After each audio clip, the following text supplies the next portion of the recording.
Yağmur pencere camına hafifçe vuruyor. Güneşli yürüyüşler yok, su birikintilerinde oyun yok artık tel.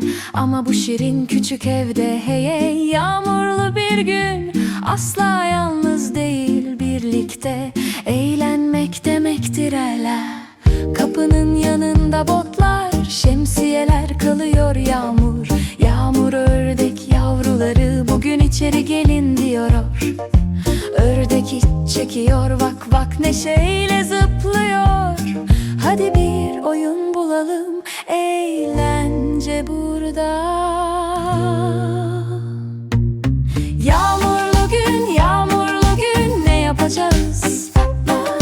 Bütün gün oynayıp güleceğiz.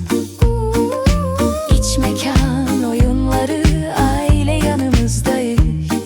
Yağmurlu günler burada mutlu geçiyor. Aman parçalar yere düştüyor çeyao. Vaklak bir kez daha denemeyi öğreniyor sayam.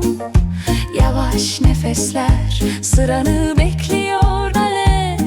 Boyalar ve pastel boyalarla hayal gücü yanıyor. Yağmurlu gün, yağmurlu gün, sakin ve aydınlıkta.